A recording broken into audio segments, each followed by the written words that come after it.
우리가 예배에 관련하여서 또 거룩에 대해서 계속 나누고 있습니다. 여러분 내용들을 잘 기억하고 계신지 모르겠습니다. 특별히 지난주에 지지난주에 거룩은 개인의 영역에서 하나님께 드려진 거룩도 있지만 공동체적으로 드려진 거룩도 있다고 했습니다. 개인의 거룩과는 달리 이 공동체 영역에서 드려진 이 거룩의 영역에서는 한 개인의 작고 사소해 보이는 일이 마치 나비 효과처럼 공동체에 큰 영향을 미치게 된다고 했습니다.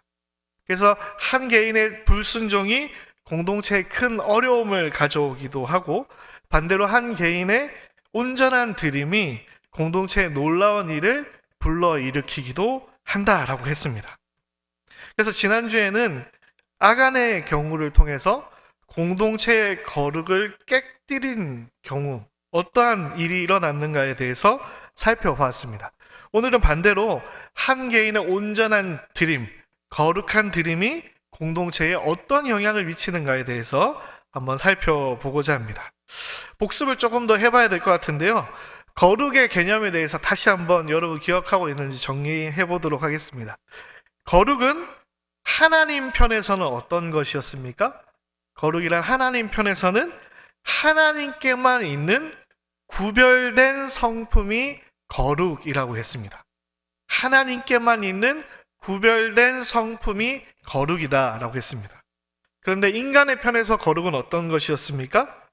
거룩은 하나님께만 있는 성품이기 때문에 인간이 하나님께 드려져서 온전히 하나님께 속하여져 있는 상태가 거룩이다라고 이야기했습니다. 기억나시나요? 기억이 나셔야 됩니다, 여러분. 네. 그래서 제가 여러분에게 권면했습니다. 여러분의 삶이 하나님께 드려져서 여러분의 삶의 많은 부분들이 거룩의 영역이 되었으면 좋겠다라고 권면의 말씀을 드렸습니다. 그리고 우리의 예배가 그런 거룩한 예배가 되었으면 좋겠다.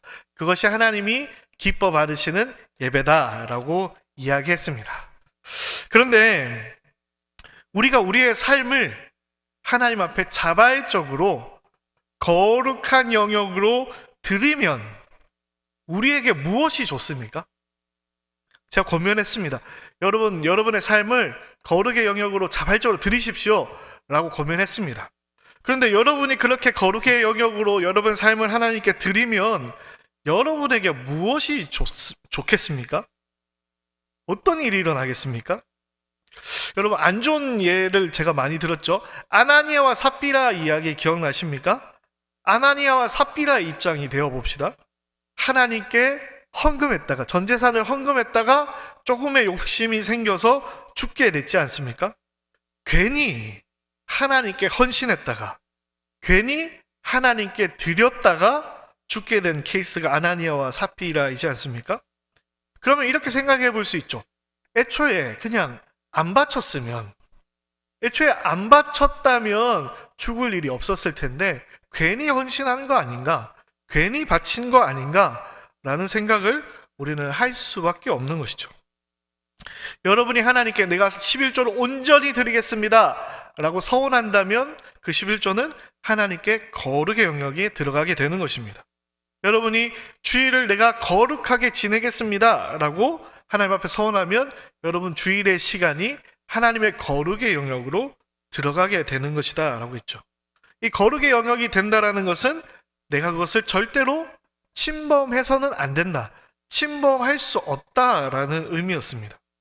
그것을 침범했을 때에는 내가 죽어도 할 말이 없는 영역이 거룩의 영역이었다라는 것입니다. 그러면 다시 한번, 내가 그러한 위험을 감수하면서까지 하나님께 헌신해야 됩니까? 하나님께 거룩하게 드려져야만 합니까?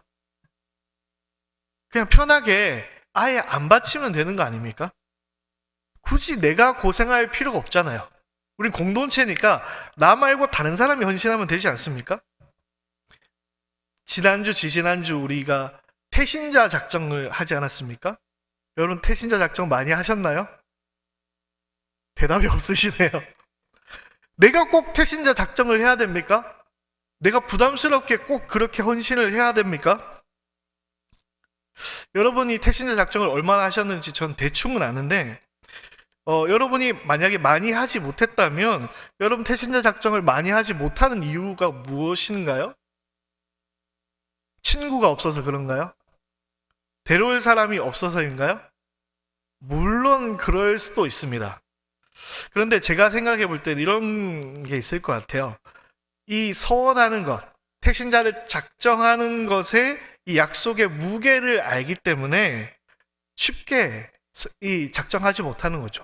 부담스러워서 쉽게 태신자 작정을 하지 못하는 경우가 많을 거라고 저는 예상합니다.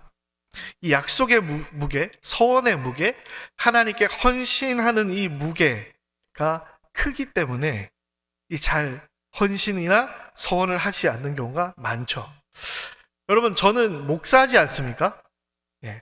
목사라는 이야기는 저의 삶 전부가 하나님께 드려졌다라는 의미입니다. 저는 목사 안수를 받았지 않습니까? 목사 안수를 받았다라는 것은 그런 의미입니다. 그래서 저의 삶의 모든 영역은 하나님께 드려진 거룩의 영역이 되어져 버렸습니다. 그래서 그 이후에 목사 안수를 받고 제가 걱정되고 후회되는 일이 있었을까요? 없었을까요? 괜히 목사가 된 것 같다라고 생각한 적이 있었을까요? 없었을까요? 많이 있었습니다. 가끔이 아니라 많이 있었습니다. 가끔은 TV에 여름에 되면 그런 선전이 나올 때 있잖아요. 시원한 맥주가 이렇게 착 나오면서 치킨 하나 먹고 맥주를 이렇게 꿀꺽꿀꺽 먹는 장면을 보면 어떤 생각이 드십니까? 맛있겠다. 네, 저는 맥주를 안 먹어봤습니다. 그러면 저걸 보면서 한 번쯤 내가 먹어보고 싶다라는 생각을 제가 했을까요? 안 했을까요? 네, 그러면 괜히 목사 됐다. 청년이면 한 번 마시고 회개하면 될 것 같은데 라는 생각을 해본 적이 있었어요. 아니면 오늘은 주일에 좀 쉬고 싶다. 쉬고 해외여행 갔으면 하는 마음이 저에게 있을까요? 없을까요? 네, 가끔 있죠. 아니면 돈을 많이 번 친구들이 막 멋진 차를 몰고 저를 막 데리러 왔습니다. 그러면 나도 돈을 많이 버는 직업을 택했으면 어땠을까라는 후회를 할 때도 가끔 있었습니다. 아니면 반대로 막 운전을 하고 가는데 누가 막 끼어듭니다. 그러면 창문 열고 한번 욕도 시원하게 해보고 싶은 그런 마음이 있을까요? 없을까요? 네. 근데 제가 하면 될까요? 안 될까요? 안 되죠. 네. 그래서 때때로 괜히 내 인생을 하나님께 드렸나 라고 생각할 때가 있습니다. 그래서 사람들은 하나님께 나의 삶이 거룩하게 드려졌을 때에 생기게 되는 여러 가지 부담감 때문에 하나님께 헌신하기를 주저합니다. 교회에만 있는 용어 중에 거룩한 부담감이라는 용어 혹시 들어보셨습니까? 네. 거룩한 부담감이라는 게 그런 것들을 반영하는 것 같아요. 내가 하나님께 거룩하게 드려지는 것은 물론 좋은 건 알겠는데 나에게 그것은 부담이다 라는 의미가 거룩한 부담감 아니겠습니까? 네, 그런 부담감들이 우리 가운데 다 있는 것이죠. 다시 원래 주제로 돌아와서요. 그런데 그런 부담감이 있는데 그럼에도 불구하고 왜 우리는 우리의 인생을 자발적으로 하나님의 거룩의 영역에 드려야만 할까요? 그 이유가 무엇이죠? 뻔한 대답 같지만 이 거룩의 영역에서는 하나님의 영광이 드러나기 때문에 우리의 삶을 거룩의 영역에 드려야 됩니다. 여러분의 삶을 거룩의 영역에 내어드릴 때에 그 드림을 통하여 하나님의 영광이 드러나게 되기 때문에 여러분의 인생을 하나님 앞에 올려드릴 수 있기를 간절히 축복합니다. 아무도 대답을 안 하시는군요. 그렇게 헌신하시는 분들이 우리 청년부 가운데 많았으면 좋겠습니다. 그래서 하나님의 영광이 우리 청년부 공동체 가운데에 충만하기를 축복합니다. 네, 오늘 본문은 그런 거룩한 드림의 예를 잘 보여주는 본문입니다. 오늘 본문 요한복음 6장 여러분이 잘 아는 이 본문의 내용을 보면 많은 사람들이 모였습니다. 왜 모였죠? 예수님을 만나기 위해서 모였습니다. 무려 5,000명 이상이 되는 많은 사람들이 예수님을 만나기 위해서 모였습니다. 예수님을 만나서 말씀을 듣고 또 병자들은 예수님이 기도해 주셔서 내 병을 고쳐주시기를 바라면서 예수님을 만나기 위해서 많은 사람이 모였습니다. 그래서 예수님을 만나기 위해서 사람들이 줄을 서고 시간이 많이 소요가 되었을 것입니다. 그래서 시간이 흐르고 밥 먹을 시간이 되어서 당연히 사람들이 허기진 시간이 찾아오게 되었습니다. 그래서 많은 사람들에게 지금 먹을 것이 필요하다라는 것을 예수님도 알고 제자들도 알고 그곳에 모인 모든 사람들이 아는 때가 되었습니다. 그래서 병행 복문인 마가복음 6장 35절부터 36절 말씀에 제자들이 예수님께 이렇게 얘기했습니다. 이곳은 빈들이요 날도 저물어 가니 무리를 보내어 두루 촌과 마을로 가서 무엇을 사 먹게 하옵소서. 예수님 이제 식사 시간이 됐는데 사람들 보내가지고 밥 먹여야 되지 않겠습니까? 라고 제자들이 얘기했던 거죠. 근데 그때 이 제자들의 요청에 예수님께서 무엇이라고 대답하셨을까요? 37절 말씀에 이렇게 얘기합니다. 너희가 먹을 것을 주라.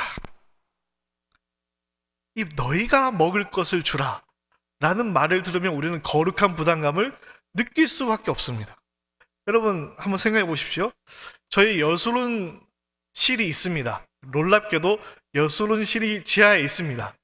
그런데 좀 많이 속상하죠. 네, 공간이 많이 좀 어려움이 있습니다. 그래서 막 청년들이 얘기해요. 우리 여술원실이 좀 좋아졌으면 좋겠다. 우리 여술원뿐만 아니라 라마의 공간이 좋아졌으면 좋겠다라는 바람이 다 있지 않습니까? 그렇죠, 다 있죠. 그래서 막 그 마음의 그 소원을 가지고 막 얘기하고 다녔는데 갑자기 교회에서 결정한 거예요. 그러면 우리 청년들이 이 공동체를 위한 장소를 위해서 헌금하기로 합시다. 라고 하고 그 다음 주에 작정 헌금을 한다면 여러분 마음이 어떨까요? 마음이 어렵죠. 벌써 어렵죠. 내가 헌금을 해서 장소를 그런 메시지를 예수님께서 지금 제자들에게 던지고 있는 거죠. 너희가 먹을 것을 주라 라고 예수님께서 말씀하고 계십니다. 그때 제자들이 뭐라고 대답했을까요? 7절 말씀, 오늘 본문 7절 말씀을 여러분이 한번 읽도록 하겠습니다.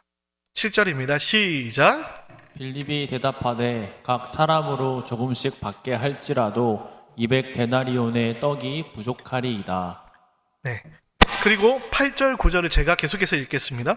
제자 중 하나 곧 시몬 베드로의 형제 안드레가 예수께 여짜오되 여기 한 아이가 있어 보리떡 5개와 물고기 2마리를 가지고 있나이다. 그러나 그것이 이 많은 사람에게 얼마나 되겠사옵나이까? 라고 이야기하고 있습니다. 빌립이 대답했습니다. 아주 명료하게 짧게 얘기하면 이런 대답이죠. 빌립이 대답했습니다. 예수님, 사람이 너무 많아서 안 될 것 같아요. 라고 대답한 거죠. 그리고 예수님의 또 다른 제자 안드레가 대답했습니다. 여기 보리떡 5개 조금 있는데 이것도 안 될 것 같아요. 라고 대답한 거죠. 예수님께서 거룩한 부담감을 생기게 하는 메시지를 던지셨습니다. 너희가 먹을 것을 주라. 그런데 드리는 사람은 아무도 없습니다. 드리는 사람은 아무도 없고 다들 안 된다. 어려울 것 같습니다. 힘들 것 같습니다. 라고 말할 뿐인 것이죠. 왜 그렇습니까? 괜히 굳이 헌신했다가 부족해가지고 사람들이 막 항의하고 이러면 더 상황이 어려워질 것 같으니까 애초에 헌신하지 않기로 한 거죠. 이거 내가 주님께 드려봤자 무슨 소용이 있을까라는 생각이 이 제자들의 생각 속에 자리 잡고 있었던 것입니다. 이것을 드릴 때에 예수님께 귀하게 쓰임받을 수 있을 것이다 라는 믿음을 가진 사람들은 없었던 것이죠. 그런 제자들은 없었습니다. 우리가 잘 아는 이 오늘 본문의 오병이어는 너무나도 작고 너무나도 초라한 것입니다. 얼마나 작은 것일까요? 누가복음 11장 5절을 여러분 한번 읽도록 하겠습니다. 11장 5절 읽겠습니다. 시작. 또 이르시되 너희 중에 누가 벗이 있는데 밤중에 그에게 가서 말하기를 벗이여 떡 3덩이를 내게 구워달라. 네, 이 본문을 통해서 알 수 있는 사실은 이 당시 한 끼 식사가 떡 3덩이쯤 되지 않을까라는 추측을 할 수 있게 만듭니다. 근데 본문에는 보리떡 5개. 그러니까 1인분 치고는 조금 넉넉하고 둘이 먹기에는 조금 부족할 수 있는 그런 양이라고 생각해 볼 수 있는 거죠. 근데 이 빵은 밀로 만든 빵이 아니라 무엇으로 만들었습니까? 보리로 만든 빵이죠. 밀로 만든 빵보다 거친 그런 빵이 보리빵이지 않습니까? 양도 작고 초라한 이 보리빵. 물고기는 또 어떨까요? 본문에는 이 물고기에 대해서 원어로 보면 옵사리온이라는 단어가 쓰여져 있습니다. 근데 이거는 그냥 물고기가 아니라 말리거나 절인 생선을 이야기합니다. 우리나라로 치면 멸치 같은 거. 큰 연어 이런 거 갖다 놓고 같이 먹읍시다 라고 한 게 아니라 멸치 몇 마리 갖다 놓고 같이 먹읍시다 라고 하면 얼마나 초라하겠습니까? 그러니까 이 옵사리온, 이 생선은 메인 디쉬가 아니라 사이드 디쉬 정도밖에 안 되는 것이죠. 그러니까 종합해서 얘기하면 이것은 드려지기에는 너무나도 부족한 것입니다. 보리밥에 멸치 정도의 반찬이라고 생각하면 조금 쉬울 것 같아요. 오늘 본문의 오병이어가 예수님께 드려지잖아요. 공동체를 위해서 드려집니다. 한번 상상해 볼까요? 이 소년이 하나님께 정말 자발적으로 헌신했을까요? 5,000명이 먹어야 되는데 이 보리떡 5개와 물고기 2마리 가지고 와서 이걸로 우리 같이 나눠 먹읍시다 라고 헌신했을까요?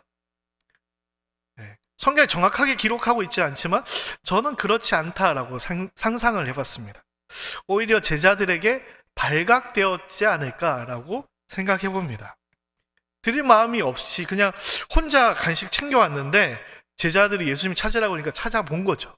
그러다 걸렸다라고 저는 상상을 해봤습니다. 제가 예화를 한번 들어볼 건데요. 제가 신학교 때 기숙사에 살았습니다. 기숙사에 살았는데 기숙사에 사는 이제 신학생들은 가난하지 않습니까? 그래서 이제 먹을 게 많이 없는데 교회에서 이렇게 후원해 주실 때가 많아요. 이렇게 저렇게 후원해 주실 때가 많은데 한 선배님이 교회에서 사역하고 계시는 선배님이 교회에서 후원을 받았습니다. 뭘 후원받았냐면 김치를 후원받았습니다. 교회에서 김장을 하는 날 이제 전도사님을 위해서 이제 김치를 따로 준비해 주신 거죠. 그래서 그걸 기숙사로 가지고 왔는데 양이 꽤 됐거든요. 근데 그 김치를 어떻게 할까 이제 고민하게 되었습니다. 기숙사에 냉장고에 넣으면 어떻게 될까요? 그 배고픈 신학생들이 다 먹게 되어 있습니다. 그래서 이걸 어떻게 하나, 냉장고에는 못 넣는데 어떻게 하나 고민하다가 이 선배님이 기가 막힌 아이디어를 생각해냈습니다. 기숙사 바로 앞에 화단이 있는데 화단에 땅을 팠어요. 땅을 파고 김치를 묻어두었습니다. 아무도 모르게 김치를 묻어두었습니다.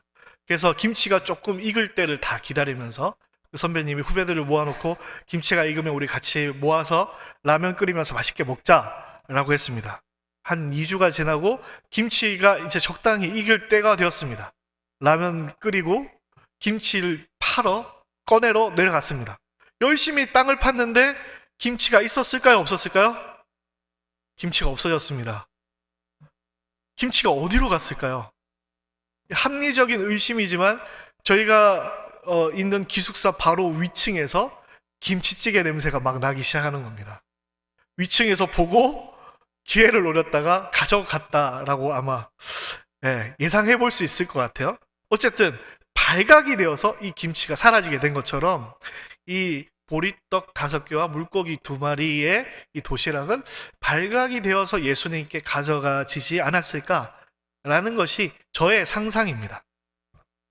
어쨌든요, 자이든 타이든 이 작은 도시락이 예수님께 또 공동체를 위하여서 드려졌습니다. 그 이후에 어떻게 되었을까요? 11절 말씀에 이렇게 얘기합니다. 예수께서 떡을 가져 축사하신 후에 아주 초라한 도시락이 바쳐졌지만 감사 기도를 드리셨습니다.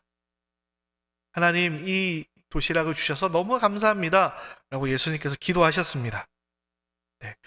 그리고 나서 어떻게 하셨을까요? 10절, 그 앞에 10절 말씀에 예수께서 이르시되 이 사람들로 어떻게 하라고 했습니까? 앉게 하라 하시니 라고 이야기하고 있습니다. 이 앉게 하라라는 단어에 여러분 유의하셔야 되는데요. 아나핍토라는 이 원문에 보면 단어가 쓰여졌는데 정확하게 얘기하면 앉다가 아니라 식사하기 위해서 비스듬히 눕다라는 의미입니다. 이 유대인들은 많은 음식을 먹을 때, 만찬을 즐길 때에 누워서 서로를 먹여주는 그런 습성이 있었습니다. 그런 문화가 있었습니다. 우리가 잘 아는 최후의 만찬, 식탁에 앉아서 먹는 게 아니라 누워서 만찬을 즐기는 거죠. 그러니까 예수님께서 앉아라 라고 얘기하신 이유는 무엇일까요? 어떤 의미일까요? 이제 배부르게 먹을 거니까 준비하라 라고 5,000명 이상 되는 사람들에게 이야기한 것과 마찬가지인 것이죠. 이 오병이어를 바쳤던 소년의 마음이 어땠을까요? 너무 창피하지 않았을까요? 이걸로 한 명도 배부르게 먹기 어려운데 이 5,000명이 넘는 사람을 배부르게 먹도록 하겠다라는 것은 잘못하면 창피를 당할 수도 있는 일이니까 얼마나 마음이 떨렸겠습니까? 그런데 어떻게 되었죠? 11절 말씀에 보면 원대로 주니라. 원하는 만큼 나눠주었다. 12절에 그래서 사람들이 배부른 후에 배가 불렀다. 13절에 배가 부르고도 남은 조각이 12바구니에 차고 넘쳤다라고 이야기하고 있습니다. 여러분, 너무나도 초라한 보리떡 5개와 물고기 2마리가 공동체를 위하여 하나님의 거룩의 영역에 드려졌더니 무엇이 드러났습니까? 하나님의 영광이 드러나게 되었다라는 사실을 여러분 기억하시기 바랍니다. 너무나도 초라해 보이는 이 헌신을 통하여서 하나님께서는 영광을 드러내셨습니다. 여러분, 어떻게 이러한 일이 가능할까요? 어떻게 이러한 일이 일어날 수 있습니까? 이 소년의 오병이어의 헌신이 그렇게 대단한 것입니까? 아니면 예수님께서 감사기도 했잖아요. 아, 역시 예수님의 기도의 능력이 대단한 것입니까? 이러한 놀라운 일이 일어날 수 있었던 이유는 여러분 잘 기억하시기 바랍니다. 예수님의 드림 위에 이 보리떡 5개와 물고기 2마리가 드려졌기 때문에 놀라운 일이 일어나게 된 것입니다. 다시 한번요. 예수님의 드림 위에 이 보리떡 5개와 물고기 2마리가 드려졌기 때문에 놀라운 일이 일어나게 된 것입니다. 무슨 얘기냐? 오늘 본문의 이 식사는 단순한 식사가 아니었습니다. 4절 말씀 여러분 같이 한번 볼까요? 4절 말씀 같이 한번 읽겠습니다. 시작! 마침 유대인의 명절인 유월절이 가까운지라. 네, 지금 시기가 어떤 시기냐면 6월절이 가까운 시기예요. 6월절에 유대인은 특별한 식사를 먹는 행사를 갖습니다. 지금 이 식사는 그냥 식사가 아니라 6월절을 염두에 둔 식사입니다. 예수님은 지금 이 많은 사람들과 6월절 만찬을 하기를 원하시는 거예요. 6월절에 뭘 먹느냐? 빵을 먹습니다. 물론 빵을 먹습니다. 그런데 이 빵은 6월절 식사의 메인 음식은 아닙니다. 이 6월절 식사의 메인 음식은 뭘까요? 6월절 아시죠? 네. 이스라엘 백성이 출애굽하기 직전에 문에 양의 피를 발라서 저주의 천사가 넘어가는 유월한 것을 기념하는 행사가 6월절 행사입니다. 그러면 이 6월절의 메인 음식은 무엇일까요? 어린 양이 되는 것이죠. 오늘 본문에 양이 등장합니까? 등장하고 있지 않습니까? 등장하고 있지 않죠. 빵과 물고기만 등장하잖아요. 그런데 자세히 성경을 묵상하면 양이 보이기 시작하죠. 생명의 떡이 되신 예수 그리스도께서 어린 양이 되셨기 때문이에요. 그 어린 양과 함께 6월절 빵을 먹는 식사가 펼쳐지게 된 것입니다. 이 소년이 예수님께 자신의 초라한 그 보리떡 5개와 물고기 2마리를 드림으로 많은 사람이 먹은 것처럼 예수님께서 이들을 위하여서 십자가에 달려 돌아가시기로 작정하셨기 때문에 이 놀라운 일이 일어나게 된 것입니다. 이 소년이 먼저 자발적으로 헌신하기 이전에 예수 그리스도께서 자신의 육체를 자발적으로 우리를 위해서 드리셨습니다. 헌신하셨습니다. 그 헌신 위에 이 보리떡 5개와 물고기 2마리가 드려졌기 때문에 놀라운 하나님의 영광이 드러나게 된 것입니다. 예수님의 드림 위에 드림이 되었기 때문에 영광스러운 일이 일어나게 된 것입니다.